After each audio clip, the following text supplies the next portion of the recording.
نحمده ونستعينه ونستغفره ونعوذ بالله من شرور أنفسنا ومن سيئات أعمالنا من يهده الله فلا مضل له ومن يضلل فلا هادي له ونشهد أن لا إله إلا الله وحده لا شريك له ونشهد أن سيدنا وسندنا ونبينا وشفينا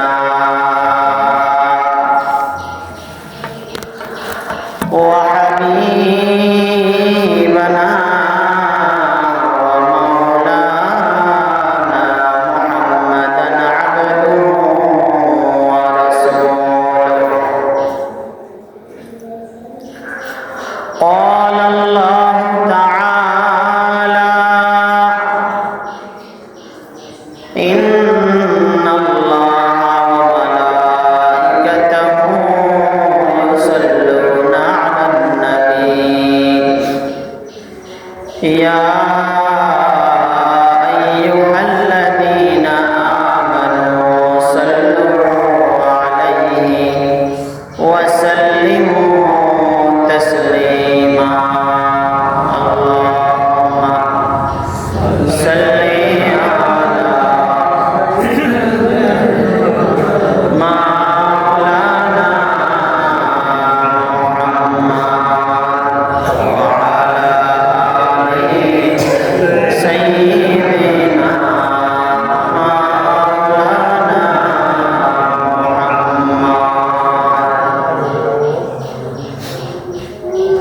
أما بعد فقد قال الله تعالى في كلامه المجيد وفرقانه الحميد أعوذ بالله من الشيطان الرجيم بسم الله الرحمن الرحيم إنه من يشرك بالله فقد حرم الله عليه الجنة ومأواه النار وقال سيدنا رسول الله صلى الله عليه وسلم الإشراك بالله وحقوق الوالدين أو كما قال عليه الصلاة والسلام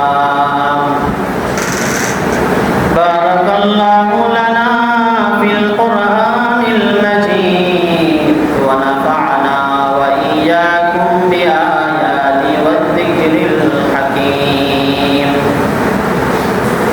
الحمد لله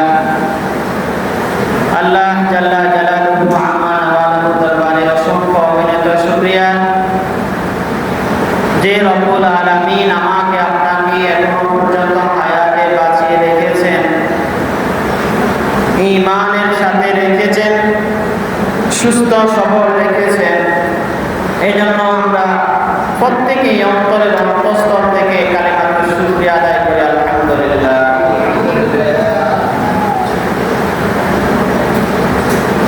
আজকে অনেক গুরুত্বপূর্ণ একটা বিষয় নিয়ে আলোচনা হবে। আল্লাহ তাআলা আমাকেও আলোচনা করার তৌফিক দান করুন এবং আপনাদের ধৈর্য সহকারে শুনবার তৌফিক দান করুন। আজকের আলোচ্য বিষয় হচ্ছে হচ্ছে শিরক এবং বিদআত সম্পর্কে। আমাদের অনেকেরই জানা নাই শিরক কি জিনিস এবং বিদআত কি জিনিস।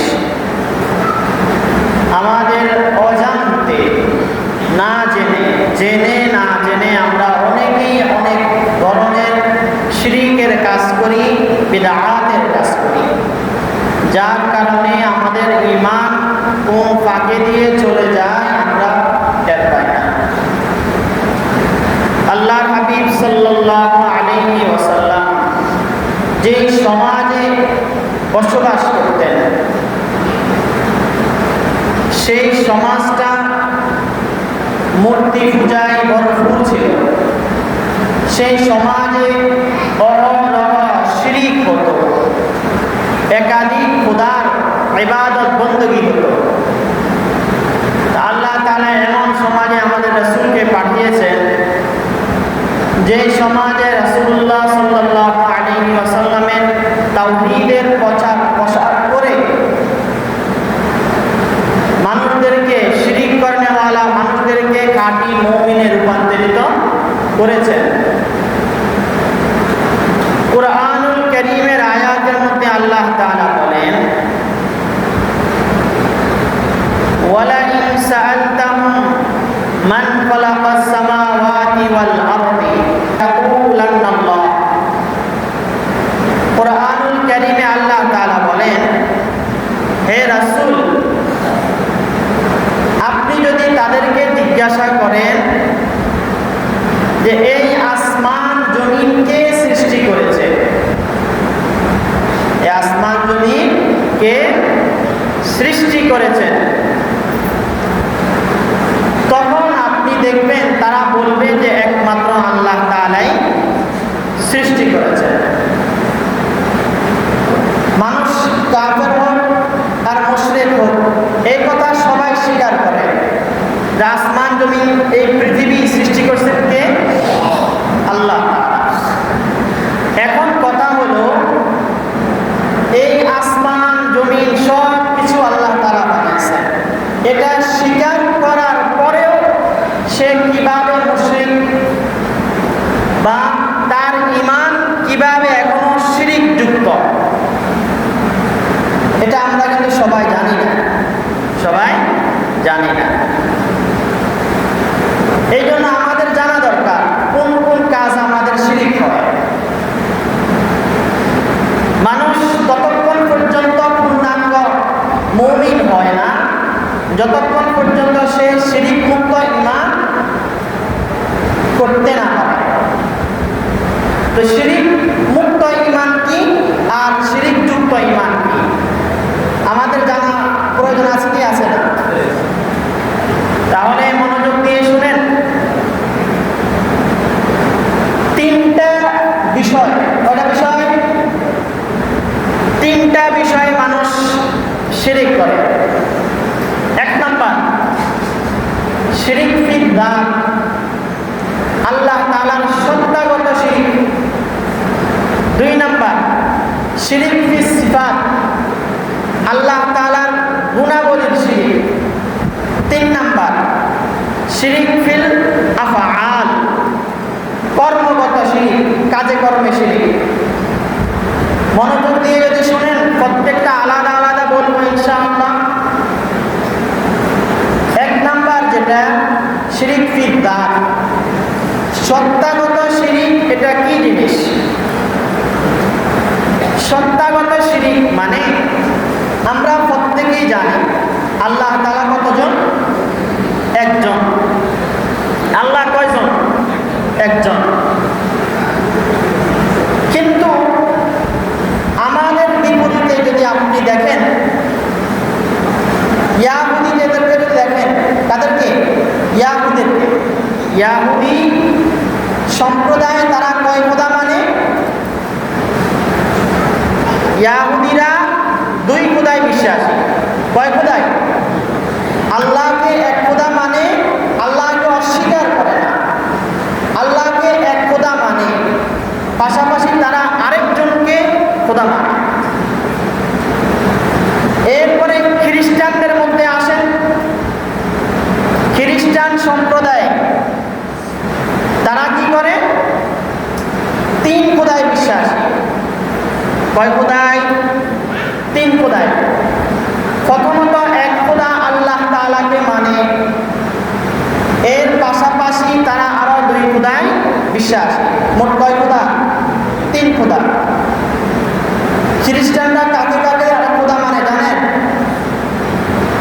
হযরত ঈসা আলাইহিস সালাতু ওয়াস সালাম এবং ঈসা আলাইহিস সালাতু ওয়াস সালামের আম্মা জান মরিয়ম আলাইহিস সালামকে। তাহলে খ্রিস্টানরা কয় খোদা মানে? 3 খোদা। এই ছাড়া আমাদের সমাজে বেশি প্রচারিত পরিচিত যারা হিন্দু সমাজ, মূর্তি পূজক যারা, তারা কয় খোদায় বিশ্বাসী? তারা বহু খোদায় বিশ্বাসী। তারা 2-3 না, তারা অসংখ্য খোদায় বিশ্বাসী। তাহলে দেখেন ঈমান আর মুশরিকের মধ্যে পার্থক্য। একজন মুমিন আল্লাহ তাআলাকে এক খোদা মানে স্বয়ং আল্লাহ তাআলা একজন, আল্লাহ ছাড়া আর কোনো আল্লাহ নাই, তিনি লা শরীক, তার সাথে কোনো শরীক নাই। আমি আর আপনি বলি কুল হুয়াল্লাহু আহাদ আল্লাহুস সামাদ লাম ইয়ালিদ ওয়া লাম ইউলাদ ওয়া লাম ইয়াকুল লাহু কুফুয়ান আহাদ। মানে কি? যে আল্লাহ এক, অদ্বিতীয়, তার কোনো কি নাই? সন্তান নাই, তিনি কারো বাবাও না, আবার তিনি কারো পুত্রও না, তিনি কাউকে জন্ম দেন নাই, আবার তিনিও কারো থেকে জন্ম হন নাই। মানে কি? আল্লাহুস সামাদ, আল্লাহ সব দিক থেকে অমুখাপেক্ষী। মানে কি? আল্লাহর সমকক্ষ আর কেউ নাই। তো আমরা যারা এটা মানি, আমরা একদিক থেকে মুমিন। 3টা বিষয় যখন একত্রিত হবে, বলবো সামনে, তাহলে পূর্ণাঙ্গ মুমিন হবে। তাহলে শিরক কি জাত, যেটা স্বয়ং আল্লাহ তাআলার সাথে শরীক করা, যে মানে আল্লাহ এক, অদ্বিতীয়, এই আল্লাহ ছাড়া আর কোনো আল্লাহ নাই, তাহলে সরাসরি কি তিনি শিরক শিরক ফি জাত থেকে মুক্ত। মানে সত্যাগত শিরক সে করে নাই, আল্লাহর সাথে আরেকজন আল্লাহ মানে না। এই হলো 1 নাম্বার। 2 নাম্বার শিরক ফি সিফাত। 2 নাম্বার কি? শিরক ফি সিফাত মানে হচ্ছে আল্লাহ তাআলার গুণাবলীর সাথে শিরক। আল্লাহ তাআলার বিশেষ কিছু গুণ আছে, যে গুণগুলো আল্লাহ তাআলা আর কাউকে দেন নাই।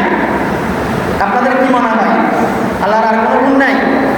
হ্যাঁ, অসংখ্য গুণ আছে যেটা আল্লাহ তাআলা আর কাউকে দেন নাই। যেমন কুরআনুল কারীমের আয়াতের মধ্যে আল্লাহ তাআলা ইরশাদ ফরমান,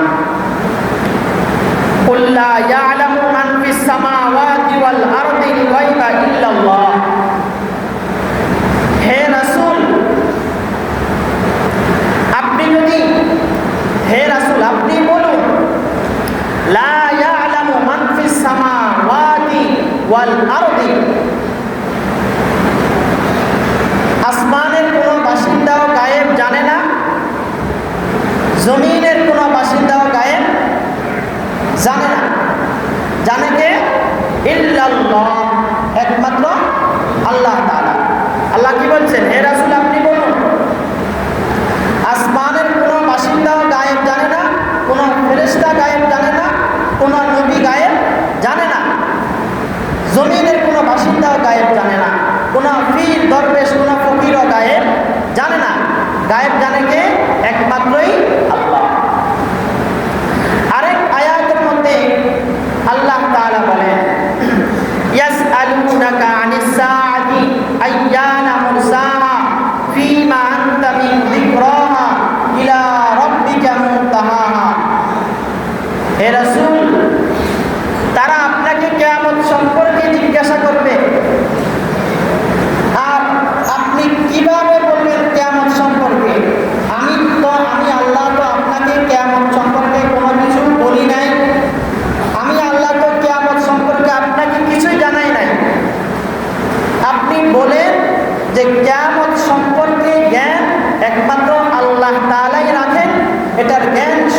আল্লাহ তাআলাই জানেন। তাহলে আল্লাহ তাআলার বিশেষ কিছু গুণের মধ্যে একটা গুণ হচ্ছে কি, যে কিয়ামত সম্পর্কে আল্লাহ ছাড়া আর কেউ জানে না। কুরআনুল কারীমের আয়াতের মধ্যে 5টা বিষয় আছে যেগুলো আল্লাহ তাআলা ছাড়া আর কেউ জানে না, সেগুলোকে মুগিবাতে খমসা বলে। 5টি অদৃশ্য বিষয় যেগুলো আল্লাহ ছাড়া আর কেউ জানে না। 1 নাম্বার, কিয়ামত কখন হবে আল্লাহ ছাড়া আর কেউ জানে না। 2 নাম্বার, আগামীকাল আমি আপনি কি উপার্জন করব, কি খাবো, সেটা আল্লাহ ছাড়া আর কেউ জানে না। 3 নাম্বার, কোন মানুষ কখন মৃত্যুবরণ করবে, কোন মানুষ কখন মৃত্যুবরণ করবে, এটা আল্লাহ তাআলা ছাড়া আর কেউ জানে না। 4 নাম্বার, কোন মানুষ কখন জন্মগ্রহণ করবে, সেটাও আল্লাহ তাআলা ছাড়া কেউ জানে না। 5 নাম্বার, আমি আর আপনি আগামীকালকে কি খাবো। একটা হচ্ছে উপার্জন করবো, আর একটা হচ্ছে আমি আর আপনি আগামীকালকে কি খাবো, আমার রিজিক কি, একটু পরে আমার রিজিক কি, এই রিজিক সম্পর্কে আল্লাহ ছাড়া আর কেউ জানে না। তাহলে কয়টা বিষয়? 5টা বিষয়। তাহলে আমি যদি বলি বা কোনো মানুষ যদি বলে যে আমার অমুক পীর সাহেব, উনি আমার মনের খবর জানেন, যে আমার মনে কি চায়, বা অমুক পীর সাহেব অমুক দরবেশ সাহেব বলতে পারেন যে আমার সন্তান হবে কি হবে না। হ্যাঁ, আল্লাহ তাআলার গুণাবলীর মধ্যে আপনারা শুনছেন কে কখন জন্মগ্রহণ করবে আল্লাহ ছাড়া কেউ জানে না। এখন কোনো মানুষ যদি বলে অমুক মাজারের অমুক পীর সাহেব, অমুক মাজারের অমুক পীর সাহেব বুজুর্গ, এর কাছে গেলে সে সন্তান দিতে পারবে, বা সে বলতে পারবে আমার সন্তান কখন হবে, বা অমুকে বলতে পারে যে আমি আগামীকালকে কি করব। মানে কি, আল্লাহ তাআলার বিষয়গুলোকে কোনো মানুষের সাথে সম্পৃক্ত করা। তাহলে সেটা হচ্ছে কি শিরিক ফিস সিফাত, আল্লাহ তাআলার গুণাবলীর সাথে কোনো বিষয় কি করা, সম্পর্ক করা। দেখেন, আহলে সুন্নাত ওয়াল জামাত, আহলে সুন্নাত ওয়াল জামাতের একটা আকীদা অনুযায়ী কোন নবী রাসূল গায়েব জানেন না। আমাদের দেশে অসংখ্য মানুষ আছেন যারা মাজার ভক্ত, এরা অধিকাংশ মানুষ বলেন রাসূল গায়েব জানেন। কি জানেন? রাসূল গায়েব জানেন। কুরআনুল কারীমের আয়াতের মধ্যে আল্লাহ কি বলেছেন? হ্যাঁ, কুল লা ইয়ালামু মান ফিস সামাওয়াতি ওয়াল আরদিল গায়বা ইল্লাল্লাহ। রাসূল আপনি বলুন, আসমানের কোনো বাসিন্দাও গায়েব জানে না। তা আসমানের বাসিন্দা আপনি ফেরেশতাদেরকে ধরেন। রাসূল জমিনের কোনো বাসিন্দাও গায়েব জানেন না। তো নবী রাসূলরা সবাই তো জমিনের বাসিন্দা। বা আপনি যদি বলেন তারা তো আসমানে চলে গেছে, ধরেন আসমানের বাসিন্দা, তারাও কি গায়েব জানে? কুরআনুল কারীমের আয়াতের মধ্যে আল্লাহ বলছেন আসমানের কোনো বাসিন্দাও গায়েব জানে না, জমিনের কোনো বাসিন্দাও গায়েব জানে না, গায়েব জানে একমাত্র আল্লাহ। তাহলে যেই মানুষরা বলে নবী রাসূলরা গায়েব জানে, বা আমাদের নবী আমরা সবাই ভালোবাসি, এখন ভালোবাসা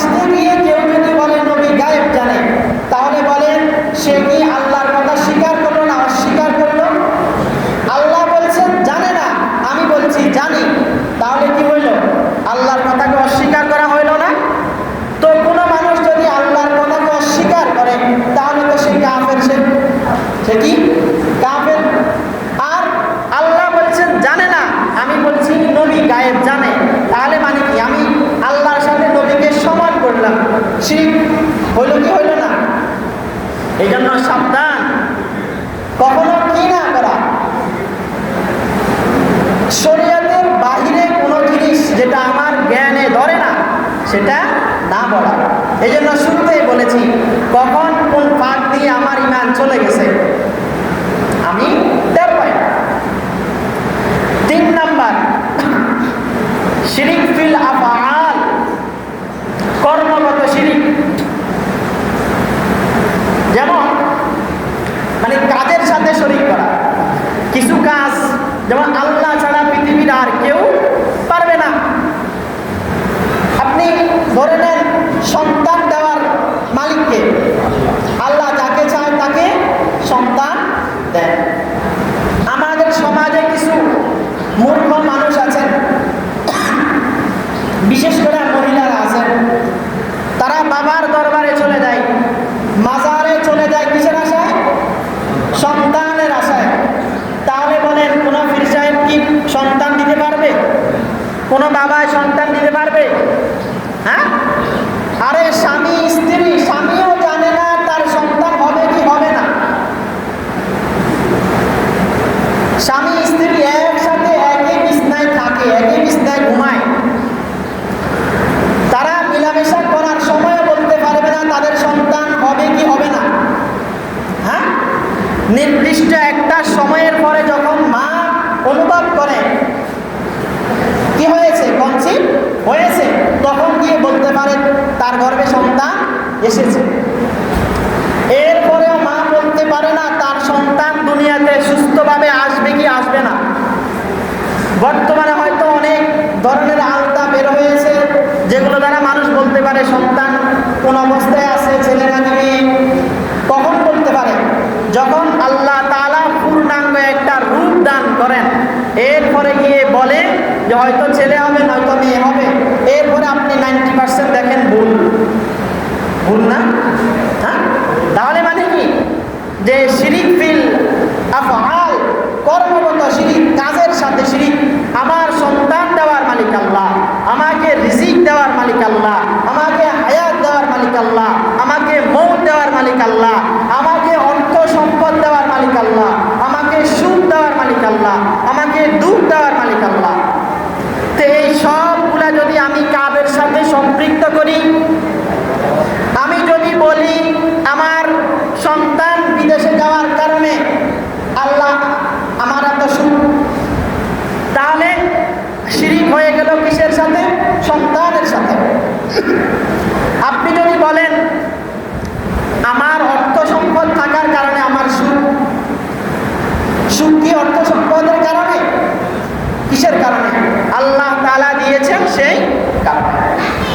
এই জন্য যখন যেই কথা বলি ভেবে চিনতে বলা, যে আমার কোন কথা শিরিক হয়ে যায়। 3টা বিষয় যদি মনে রাখেন, কয়টা বিষয়? 3টা বিষয় যদি ভালো মতো মনে রাখেন তাহলে ইনশাআল্লাহ শিরিক থেকে বাঁচতে পারবেন। এক হাদিসের মধ্যে আছে রাসূলুল্লাহ সাল্লাল্লাহু আলাইহি ওয়াসাল্লাম বলেছেন, আমি আমার উম্মতদের মধ্যে সবচেয়ে বেশি যেই গুনাহের ভয় করি সেটা হচ্ছে শিরকে আসগর, ছোট শিরিক। শিরিক 2 প্রকার, একটা শিরকে আকবার আর একটা শিরকে আসগর, মানে একটা বড় শিরিক আর একটা ছোট শিরিক। তো বড় শিরিক কি? এই 3টা বিষয় হচ্ছে বড় শিরিক। আর ছোট শিরিক কোনটা? সাহাবায়ে কেরাম জিজ্ঞাসা করলেন, ইয়া রাসূলুল্লাহ ছোট শিরিক কি? তখন রাসূলুল্লাহ বললেন, লোক দেখানো ইবাদত হচ্ছে ছোট শিরিক। মানে কি? আপনি 5 ওয়াক্ত মসজিদে আসেন নামাজ পড়ার জন্য, কিন্তু আপনার মনে মনে হচ্ছে আমি যদি মসজিদে যাই মানুষ আমাকে বলবে নামাজি, মানুষ আমাকে বলবে আল্লাহওয়ালা, বেশি বেশি দান করে, কেন? মানুষ বলবে দানশীল। বুঝে আসছে কথা? এগুলো হচ্ছে লোক দেখানো ইবাদত। আরে ইবাদত তো হবে ইন্না সলাতি ওয়া নুসুকি ওয়া মাহইয়ায়া ওয়া মামাতি লিল্লাহি রাব্বিল আলামিন। আমার নামাজ, আমার রোজা, আমার হজ, আমার যাকাত, আমার কুরবানি সব কিছুই হবে কার জন্য? আল্লাহ তাআলার জন্য। যদি কি হয় এগুলো মানুষ দেখানোর জন্য হয় তাহলে কি হবে? শিরিক হবে। বুঝা আসছে কথা? তাহলে কয়টা জিনিস বিশেষ করে মনে রাখবেন? 3টা জিনিস। বাংলাতে বলেন, আরবিতে বললে তা সবাই বুঝবে না। 1 নাম্বার সত্তাগত শিরিক, মানে কি? সরাসরি আল্লাহ তাআলার সাথে শরীক করা, যে এই আল্লাহ ছাড়াও আরো আল্লাহ আছেন, যেভাবে ইহুদি নাসারারা করে থাকে। 2 নাম্বার তার গুণাবলীর সাথে শিরিক, যে গুণগুলো শুধুই আল্লাহ তাআলার, সেই গুণগুলো কোনো মানুষেরও মনে করা যে অমুকের তমুকের সেই গুণগুলো আছে। উদাহরণ অনেক দিয়েছি। 3 নাম্বার কর্মগত শিরিক, যে কাজের সাথে শিরিক করা, যেই কাজ শুধুই আল্লাহ তাআলা করতে পারেন এমন কাজ কি করা, যে মানুষের সাথে মনে করা যে অমুকও পারেন তমুকও পারেন। এই জন্য দেখেন, যেই কোনো সময় যেই কাজই করি না কেন, আমার জেহানে থাকতে হবে যে আমার কোনো কাজ শরীয়ত বিরোধী হয়ে যায় কিনা, আমার কোনো কাজ আল্লাহ তাআলার সাথে শরীক হয়ে যায় কিনা, সব সময় মনে রাখবেন। দেখেন, কোনো মানুষ যদি এই 3টা বিষয়, কয়টা বিষয়? 3টা বিষয়ের একটাও সে অস্বীকার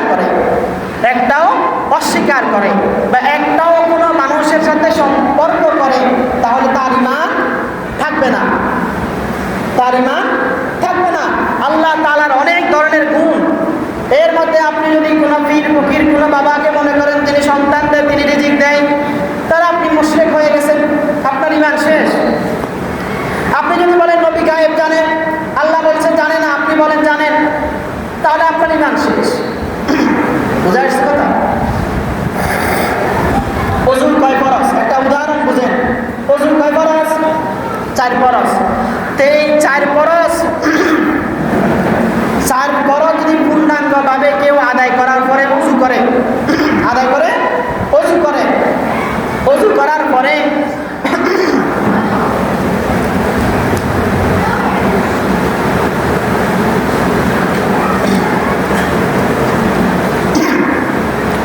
এই 4 ফরজ মেনে ওযু করার পরে সামান্য একটু প্রস্রাব বের হয়ে গেছে, ওযু থাকবে না?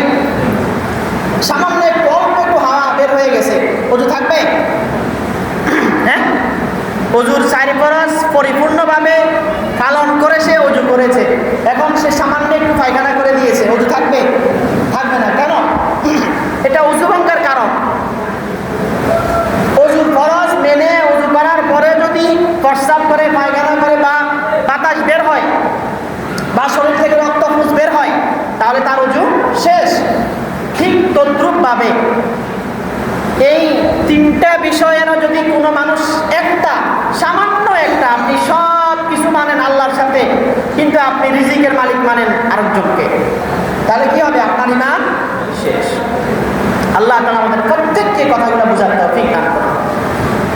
আরেকটা বিষয় রাসূল বলেছেন, হে আমার উম্মতেরা, সাবধান, তোমরা যেভাবে শিরিক মুক্ত ইবাদত করা ছাড়া পূর্ণ মুমিন হতে পারবে না, জান্নাতে যেতে পারবে না, ঠিক তদ্রূপভাবে বিদআত মুক্ত ঈমান ছাড়া তোমরা কি করতে পারবে না? জান্নাতে যেতে পারবে না। বিদআত কাকে বলে? হাদিসে রাসূলুল্লাহ সাল্লাল্লাহু আলাইহি ওয়াসাল্লাম বলেন, ইয়াকুম ওয়া মুহদাসাতিল উমুর, তোমরা দ্বীনের মধ্যে সব রকমের নতুন বিষয় থেকে বিরত থাকো। ফাইন্না শাররাল উমুরি মুহদাসাতুহা, আর দ্বীনের মধ্যে সবচেয়ে নিকৃষ্ট বিষয় হচ্ছে নতুন যে কোনো বিষয়। ওয়া ইন্না কুল্লা মুহদাসাতিন বিদআ, দ্বীনের মধ্যে প্রত্যেক নতুন বিষয় বিদআত। ওয়া ইন্না কুল্লা বিদআতিন দালালা, আর প্রত্যেক বিদআত গুমরাহ, প্রত্যেক বিদআত পথভ্রষ্ট। আরেক হাদিসের মধ্যে রাসূল বলেন, ওয়া কুল্লা দালালাতিন ফিন নার,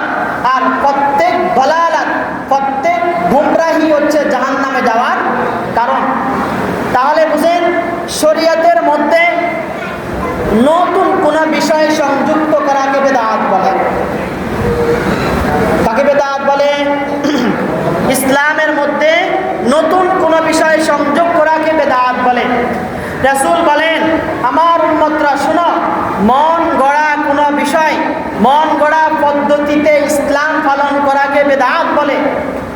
মন গড়া পদ্ধতিতে সওয়াবের আশায় কোনো কাজ করা হচ্ছে বেদাত। আর বিপরীতে রাসূল বলেন, আমার বাতানো পদ্ধতি যদি তুমি অনুসরণ করো সেটাই হচ্ছে সুন্নাত, আর সেটাই হচ্ছে মুক্তির পথ। সহজ একটা উদাহরণ বুঝেন, একদম সহজ, যেটা সমাজে অহরহ। হাদিসের ভাষায় রাসূলুল্লাহ সাল্লাল্লাহু আলাইহি ওয়াসাল্লাম বলেছেন, স্পষ্ট ভাষায় রাসূল বলেছেন, আমার উম্মতদের জন্য আল্লাহ তাআলা বাৎসরিক 2টা ঈদ ব্যবস্থা করেছেন। কয়টা ঈদ? 2টা ঈদের ব্যবস্থা করেছেন। এই 2টা ঈদের নামও রাসূল বলে দিয়েছেন, ঈদুল আজহা আর একটা কি, ঈদুল ফিতর। এখন আমি আর আপনি যদি 12 রবিউল আউয়াল আরেকটা ঈদ বাইর করি, ঈদে মিলাদুন নবী, কোনটা ঈদ? আরেকটা ঈদ বাইর করি, ঈদে মিলাদুন নবী, তাহলে বলেন রাসূলের কথা অনুযায়ী আল্লাহ তাআলা 2টা ঈদ ব্যবস্থা করেছেন, ঈদুল আজহা আর ঈদুল ফিতর। এখন বাড়তি আরেকটা ঈদ যদি আমি আর আপনি বের করি, তাহলে বলেন সেটা কি ইসলামের ভিতরে নাকি বাহিরে? তাহলে বলেন সেটা কি বেদাত নাকি সওয়াবের কাজ? সেটা কি রাসূলের সুন্নাহ মোতাবেক নাকি সুন্নতের বাহিরে? এই জন্য যেই কোনো কাজ আমরা করি না কেন, যেই কোনো ইবাদত আমরা করি না কেন, 2টা জিনিস মাথায় রাখতে হবে। 1 নাম্বার, আমার কাজ যেন সম্পূর্ণ শিরক মুক্ত হয়। 2 নাম্বার, আমার কাজ যেন সম্পূর্ণ বেদাত মুক্ত হয়। হাদিসে রাসূল বলেছেন, বেদাতের কোনো তাওবা নসিব হয় না। বেদাতের কি হয় না? কোনো তাওবা নসিব হয় না। বেদাতের কোনো ফরজ ইবাদত কবুল হয় না। বেদাতি ব্যক্তির কোনো নফল ইবাদত কবুল হয় না। সময় স্বল্পতার কারণে বেদাতের বিস্তারিত কথা বলতে পারি নাই। ইনশাআল্লাহ আল্লাহ যদি হায়াতে বাঁচিয়ে রাখেন আরেক সময় বিস্তারিত আলোচনা করব, তখন আপনারা বুঝবেন আসলে আমরা যে করি এর মধ্যে হাজারো কাজ বেদাতের মধ্যে। আল্লাহ তাআলা আমাদের প্রত্যেককে এই কথাগুলোর উপর আমল করার তৌফিক দান করুন, বুঝার তৌফিক দান করুন।